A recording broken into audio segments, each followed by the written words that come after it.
तो जय हिंद। तो आज हम लोग पढ़ेंगे क्लास 10th का जो संस्कृत का तीसरा चैप्टर। तो इससे पहले हम लोग 2 चैप्टर और पढ़ लिए थे, एक था मंगलम पाठ और एक था आपका क्या पाटलिपुत्र भैभव। तो अब देखिए इस चैप्टर में आप लोग क्या कहते हैं आलस कथा में। तो बातें जो चैप्टर का नाम है इसी से आप लोग समझ सकते हैं कि आलस कथा जो क्या होता है क्या। आप लोग इससे हमसे अच्छा आप लोग परिचित ही है कि आलस है क्या। जानते हैं आलसी जो है इंसान का सबसे बड़ा शत्रु। किसी भी इंसान को यानी कर्मठ जो इंसान रहेगा वो इंसान का आलसी कभी नहीं करना चाहिए। अगर जो व्यक्ति आपका आलसी करेगा वो व्यक्ति आने वाले दिन में कभी भी कुछ नहीं कर सकता है। इसलिए इंसान को कभी भी आलसी नहीं करना चाहिए। अब देखिए फिर क्या कहता है आपका, तो बात करके हम लोग देखिए आप लोग अपना पाठ पुस्तक से मिलाते रहिएगा। बिना पुस्तक का पूरी कहानी जो है आपको इस तरह से बताएंगे कि आपको जितना भी इसका सब्जेक्टिव बनेगा या इसका ऑब्जेक्टिव बनेगा आपको रट्टा मारने की जरूरत नहीं पड़ेगा। देखिए कोई भी सब्जेक्टिव हो या ऑब्जेक्टिव हो आप लोग उसको समझ अगर जाइएगा ना आपको याद करने की जरूरत नहीं पड़ेगा और बहुत दिनों तक आपका रहेगा। इसके कारण से कोई भी चैप्टर हो उसको बढ़िया से समझिए। अगर आपको एक बार में समझ में नहीं आता है वीडियो को 2 बार 3 बार करके देखो, देखिएगा आपको एक बार समझ में आ जाने के बाद जो है ना कोई भी सब्जेक्टिव हो कोई भी ऑब्जेक्टिव हो खास करके ऑब्जेक्टिव तो आपको पूरा क्लियर इससे हो जाएगा। और आपको इस कहानी से इतना बढ़िया एक आपको सीख मिलेगा कि आलसी और कर्मठ व्यक्ति जो है आलसी बनने से क्या फ़ायदा है और कर्मठ बनने से क्या फ़ायदा है। और आलसी व्यक्ति जो है ना वो दूसरे की सहायता बिना उसका जीवन यापन नहीं कर सकता है और कर्मठ व्यक्ति जो है दूसरे पर भरोसा नहीं करता है। तो इसी के माध्यम से आप क्या करेंगे अभी समझेंगे। और एग्जाम के दृष्टि से बहुत ही इंपॉर्टेंट क्या है एक चैप्टर, इससे लगभग अच्छा खासा क्वेश्चन पूछता है। ऑब्जेक्टिव हो गया सब्जेक्टिव हो गया। तो बात करेंगे पहले हम लोग आलस कथा। देखिए आलस कथा का जो लेखक है इसका नाम आपका क्या हो गया विद्यापति। आलस कथा जो पाठ है इस पाठ का लेखक कौन है विद्यापति है। अब देखिए विद्यापति जो है इसका क्या हो गया इसका लेखक हो गया। और ये लेखक ये जो आलस कथा जो है वो कहाँ से लिया गया है। ऑब्जेक्टिव क्वेश्चन डायरेक्ट आपका पूछा जाएगा कि आलस कथा जो पाठ है वो कहाँ से लिया गया है। तो पुरुष परीक्षा नामक क्या है एक ग्रंथ है। पुरुष परीक्षा नामक ग्रंथ से क्या किया है आलस कथा लिया गया है। तो पहला ऑब्जेक्टिव क्वेश्चन आपका क्या बन गया, पहला बन गया आपका आलस कथा के लेखक कौन है, यानी आलस कथा पाठ के लेखक कौन है। आप लोग किस में लगाइएगा ऑप्शन बी में रहता अधिकतर। तो क्या लिखेंगे विद्यापति है। और आलस कथा पाठ कहाँ से लिया गया है तो पुरुष परीक्षा नामक एक ग्रंथ से लिया गया है। और आलस कथा जो पाठ है वो कैसी कथा है वो हो गया आपका व्यंग्यात्मक कथा है। तो व्यंग्यात्मक का मतलब होता है कि आप जो है दूसरे के बारे में बताना कि वो कैसा व्यक्ति है। जैसे इसमें पढ़ेंगे हम लोग पढ़ेंगे आलसी व्यक्ति कैसे होते हैं, उसका स्वभाव कैसा होता है। क्या आलसी व्यक्ति अपना जीवन यापन करने के लिए कुछ कर सकते हैं या वो दूसरे के भरोसे रहते हैं। यही हुआ आपका क्या हो गया व्यंग्यात्मक। अब देखो नीतिकार आलस्य को क्या मानते हैं। ऑब्जेक्टिव क्वेश्चन आपका यहाँ से आएगा। नीतिकार जो आपका है आलस को क्या मानते हैं। नीतिकार आलस को क्या मानते हैं शत्रु मानते हैं दुश्मन मानते हैं जो कहिए। यानी कहे का मतलब ये है आलस जो है कर्मठ जो मनुष्य है उसके लिए क्या आपका शत्रु है। इसलिए कोई भी मनुष्य को क्या करना चाहिए आलस नहीं करना चाहिए। यानी जीवन का सबसे बड़ा जो शत्रु आलस है। विद्यार्थी लाइफ में भी आप लोग यदि अगर आलस्य दिखाइएगा कि हमको जहाँ पर आपका अभी 10th क्लास में पढ़ते हैं यदि आप सही प्रकार अध्ययन नहीं कीजिएगा आपको रिजल्ट नहीं बन पाएगा। सही रिजल्ट आपको बनाने के लिए मिनिमम आपको अध्ययन करना होगा, एक एक बात को आपको समझना होगा। और क्लास कभी भी आप लोग मिस नहीं कीजिए।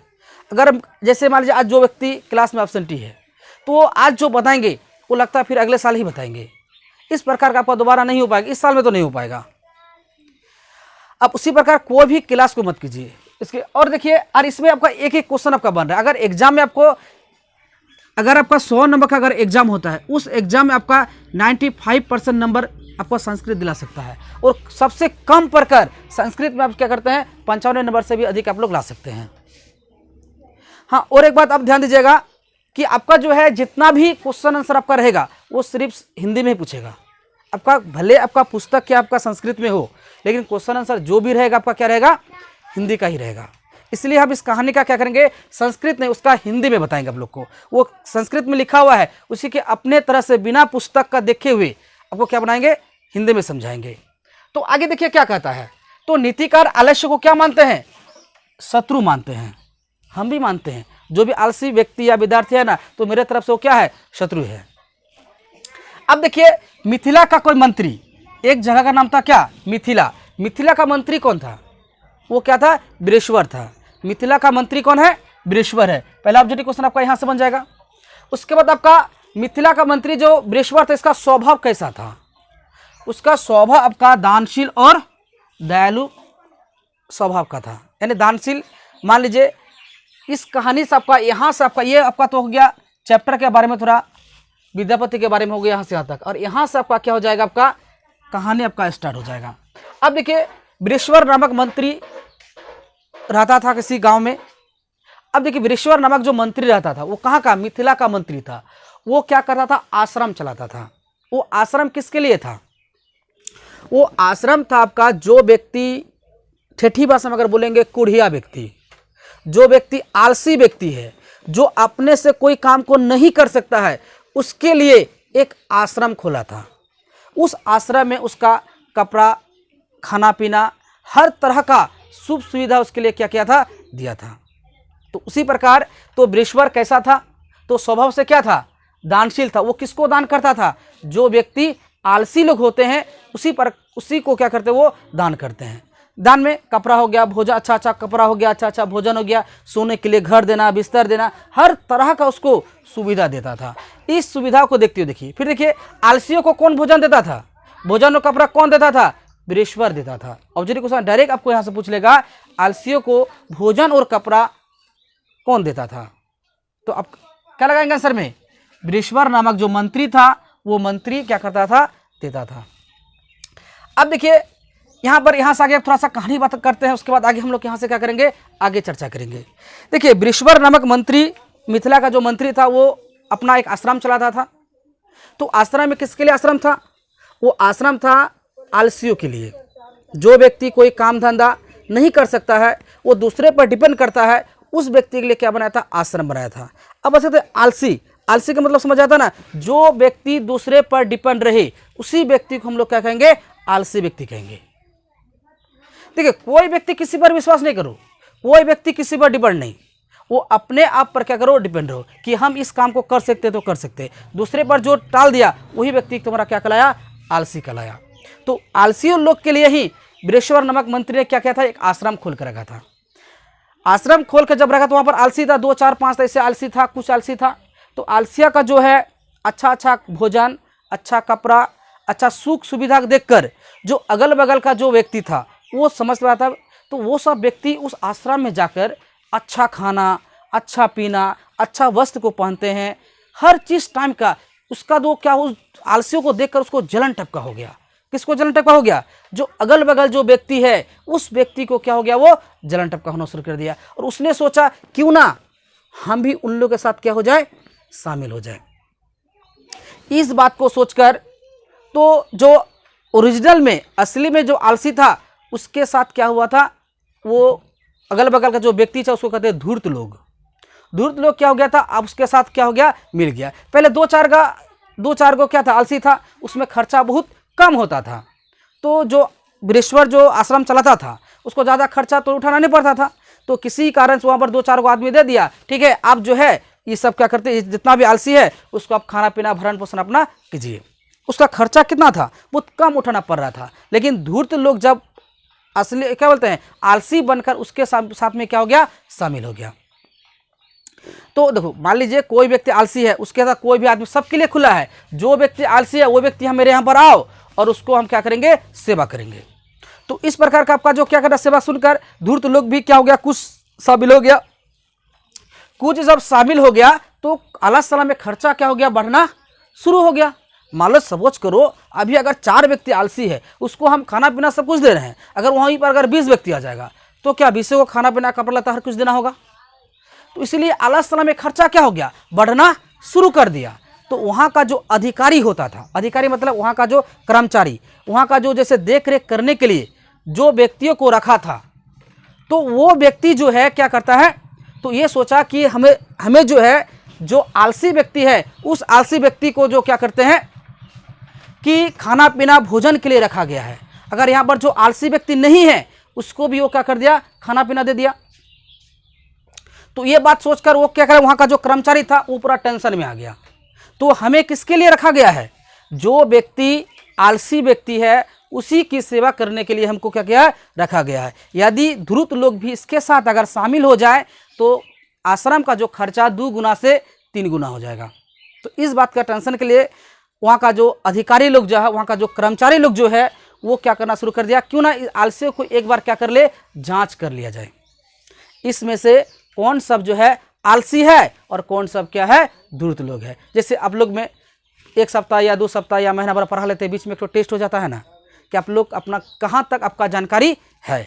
उसी प्रकार आश्रम जो चला रहता कर्मचारी जो है वो क्या कर दिया, जांच करने के लिए एक परीक्षा का आयोजन किया गया। उसने सभी कर्मचारी आपस में मिलजुल कर क्या किया, इसका जो क्या करे, परीक्षा कैसे लिया जाए। तो इस बात का सोचा क्यों ना उसके लिए अलग से एक क्या बताया, कुटिया टाइप का घर बनाया। वो अच्छा खासा घर नहीं था, तो अच्छा खासा घर बनाया, सभी आलसियों को उसके अंदर सोने के लिए, शाम का समय था, जैसे रात 7, 8, 9 जैसे कुछ बज जाता है, उस समय रात में क्या करता है वो सोने के लिए उसको दे दिया। और आलसशाला के कर्मचारी ने चारों बगल से अपना क्या कर दिया, घेर के रखा था कि कोई भी आदमी यहाँ से मरे नहीं, आग से जलकर कोई व्यक्ति को नहीं मरे, उसके लिए चारों बगल से वो घेर के रखा था। जब भी वो मरना शुरू करेगा हम लोग क्या करें, उसको खींच के बाहर लेके आएंगे। तो उसी प्रकार आलस क्या करता है, आलसशाला में आग किसने लगाया था, आलसशाला के कर्मचारी ने क्या लगा था, आग लगा था। तो क्यों लगाया था, आलसियों की, वास्तविक आलसियों की परीक्षा के लिए आलसशाला का जो कर्मचारी है वहां पर क्या लगाया था, आग लगाया था। अब बात करते हैं यहां से कुछ आगे। तो ऑब्जेक्टिव क्वेश्चन आपका यहां से एक बन जाएगा, क्या बन जाएगा, आलसशाला में आग किसने लगाया था। तो आलसशाला में आग जो है आलसशाला के कर्मचारी या अधिकारी ने क्या किया था, लगाया था। वो क्यों लगाया था, कि वास्तविक आलसियों की पहचान करने के लिए। तो यहां से कुछ आगे बढ़ते हैं। फिर अब देखिए फिर क्या कहता है, आग तो लगा दिया, तो आग लगाने के बाद जैसे कोई घर में है तो घर में आग लग गया, आग लगने के बाद जो धूर्त लोग हैं, जैसे जो आलसी नहीं है, वो डर के मारे क्या हो गया, जैसे आग धो धो करके भाग रहा है, आगे बढ़ रहा है। तो अपनी जान बचाने के लिए वहाँ का जो आलसी लोग है, जो आलसी नहीं जो धूर्त लोग है, वो धूर्त लोग वहाँ से क्या हो गया, भाग गया। कहाँ से भाग गया, जो घर में उसको रखा गया था वो आग लग गया, वो घर से वो क्या हो गया, वहाँ से भाग गया, मैंने दौड़ के निकल गया। आग लगा, ऑटोमेटिक कोई भी आदमी अपना जान बचा लेगा, भागेगा नहीं भागेगा। तो एक्स्ट्रा में जो था धूर्त लोग, वो आग को देखकर वहां से क्या हो गया, पलायन हो गया, वहां से वो भाग गया। तो मुश्किल से कितना बचा था, 4 ही व्यक्ति क्या था वहां पर लेटा हुआ था, यानी सोया हुआ 4 व्यक्ति था। तो ऑब्जेक्टिव क्वेश्चन आपका यहां से आएगा कि वास्तविक आलसियों की संख्या कितनी है। वास्तविक आलसियों की संख्या कितना, आपका 4 व्यक्ति था। बात को समझे, वास्तविक आलसियों की संख्या कितना है, 4 है। देखो धूर्त लोग मिला के 20-25 ढेरी सारा हो गया था, लेकिन जब आग लग गया तो वो अपना जान बचाने के लिए क्या हो गया, भाग गया। जो आलसी है वही नहीं ना भागेगा, वो किसके लिए ऐसा करेगा, जो व्यक्ति दानशील व्यक्ति है, जो दयावान व्यक्ति है, उसको वहां से क्या करे, उठाए या कंबल उसके अंदर डाल दे या चटाई डाल दिया, उसको दूसरे पर वो डिपेंड करेगा। तो ऑब्जेक्टिव क्वेश्चन आपका यहां से है कि वास्तविक आलसियों की संख्या कितना था, 4 था। तो ये दोनों आराम से, एक आदमी यहाँ लुटा हुआ था, यहाँ घुलटा हुआ था, इसे चारों बगल से घुलटा हुआ था। तो उसी में से आलसी लोग आपस में बातचीत करता है। तो ऑब्जेक्टिव क्वेश्चन आपको यहाँ पर, ऑब्जेक्टिव नहीं, यहाँ से आपका सब्जेक्टिव क्वेश्चन आपका बन जाएगा कि आलसी व्यक्तियों की वार्तालाप अपने शब्दों में लिखिए। ऑब्जेक्टिव क्या बोलते हैं, सब्जेक्टिव क्वेश्चन आपको यहाँ से बन जाएगा कि वास्तविक आलसियों की जो वार्तालाप जो है अपने शब्दों में लिखिए। तो वहाँ पर जो 4 जो आलसियों की संख्या कितना था, 4 था। चारों में से देखिए आलसियों की वार्तालाप, चारों में से पहला व्यक्ति ने क्या कहा, कपड़े से मुंह में ढक लिया, ऐसे करके ढक लिया। ढकने के बाद वो क्या करता है, ढक कर क्या बोलता है, देखो तो कपड़े से मुंह ढक के बोला, अरे यह कोलाहल कैसा। कोलाहल का मतलब होता है हल्ला चिल्ला, यानी मुंह को छिपाते हुए एकदम लगता है पूरा शर्म लग रहा है उसको, ठीक है, वो छिपाते हुए बोल रहा है, अरे हल्ला चिल्ला कैसा है। पहला व्यक्ति जो पता था आलसी ऐसे करके ऐसे थोड़ा मुंडी उठाया, फिर देखा, अरे लगता कुछ हल्ला चिल्ला हो रहा है। वो ऐसा आलसी था, अपना माथा भी अपने से नहीं उठा सकता था। अब बोल सकता है कैसा आलसी था, ऐसे सोया हुआ था यहाँ पर, जैसे ये डेस्क है यहाँ पर ऐसे सोया हुआ था ना, किसी कारण से ऐसे करके देखा, अरे हल्ला चिल्ला हो रहा है, कान को थोड़ा सा सुनने का ही दिया है, सुन भी नहीं सकता अपने से। देखो कैसा आलसी, भयानक आलसी था। तो मुंह में कपड़ा लेके बोला अरे या कोलाहल कैसा, मैंने हल्ला चिल्ला कैसा। दूसरा ने क्या कहा, उसी बात को सुनकर दूसरे ने कान लगा सुना और क्या कहता है, लगता है घर में आग लगा है। देखिए पहला ने क्या कहा, मुंह में कपड़ा रखते कहता या हल्ला चिल्ला कैसा, ऐसा कोलाहल कैसा। दूसरे ने इसका जवाब में क्या दिया, दूसरे ने यह कहा लगता है घर में क्या लगा है, आग लग गया। उसको सोचता नहीं है घर में आग लग क्या लगा है, वो तो आलसी है, बोल अपना जान तो बचाओ ना, खाना पीना बाद में मिलते रहेगा। लेकिन कैसा आलसी है, तो लगता है आग लगा, वो बचेगा सो नहीं, वो बता रहा लगता है आग लगा है। देखिए अब तीसरा व्यक्ति क्या कहता है, तीसरा व्यक्ति कहता है आपका कि लगता है कोई धार्मिक नहीं है। यानी क्या कहता है, देखो पहला कहा मुंह ढककर, क्या कहा हल्ला चिल्ला कैसे है। दूसरा ने क्या कहा, लगता है घर में आग लग गया है। और तीसरा में देखो कितना चुट्टा सब है, सब है। ठीक है, तो ये सब क्या कहता है, ये कहता है कोई धार्मिक व्यक्ति के बारे में सोच रहा है, वो अपने उठ के जाएगा, सो नहीं जाएगा। वो धार्मिक व्यक्ति कोई आगे उसको बचाएगा तब जो वहां से जाएगा। तो धार्मिक व्यक्ति को वो क्या कर रहा था, प्रतीक्षा कर रहा था, कोई व्यक्ति आए जो हम लोग को भीगे वस्त्र और क्या करे, या चटाई से उसको क्या कर दे, ढक दे।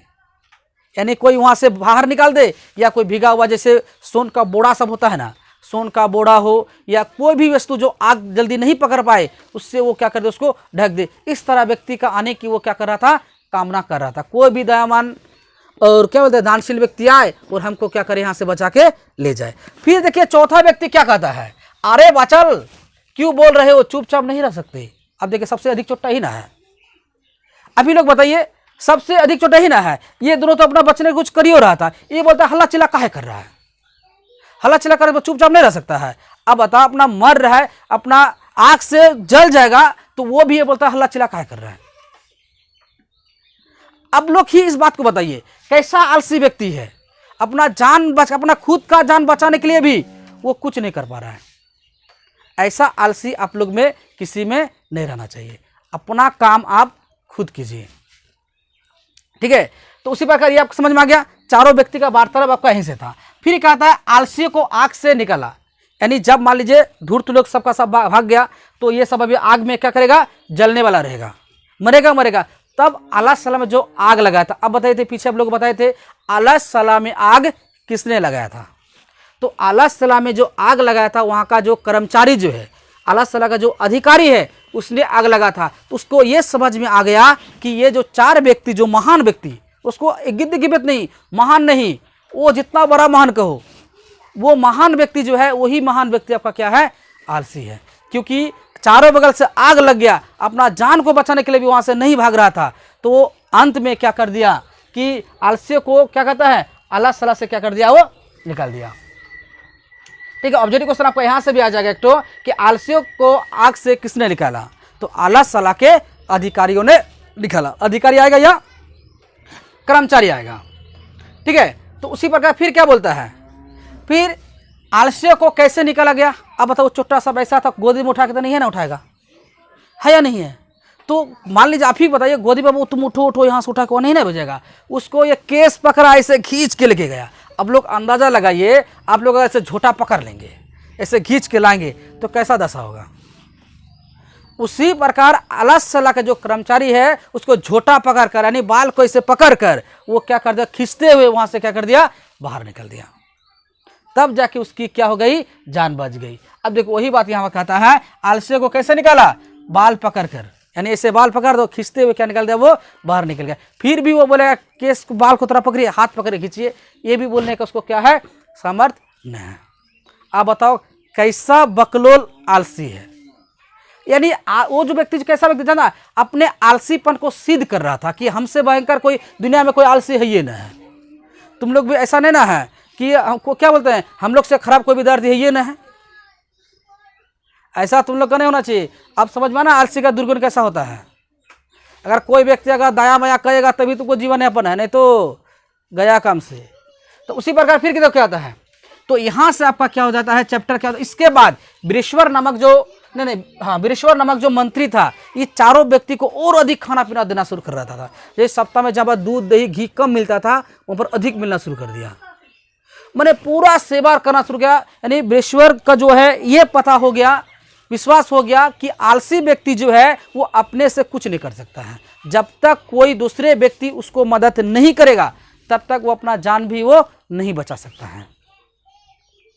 ठीक है, इसके कारण से वो बृहस्पति जो है, जो मंत्री था, वो आलसियों को पहले जैसा भोजन और देता था उससे भी अच्छा और भोजन देना शुरू कर दिया। आप बताइए, व्यक्ति को आलसी होना अच्छा बात है या मेहनती होना अच्छा बात है? आप लोग अपना कमेंट कीजिएगा कि व्यक्ति को आलसपन दिखाना चाहिए या अपना क्या करते हैं, कर्मठ तरह का दिखाना चाहिए।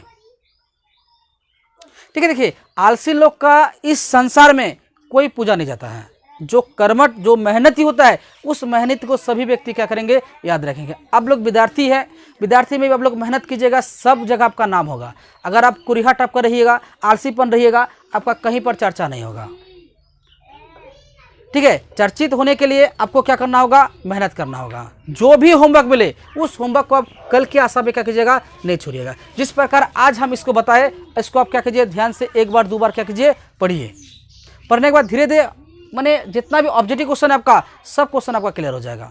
तो अगले क्लास में हम लोग इसका क्या करेंगे, सब्जेक्टिव पढ़ेंगे। और उसी में कुछ कहता है, जिस प्रकार स्त्रियों की आश्रय, यानी स्त्रियों को रक्षा कौन करता है?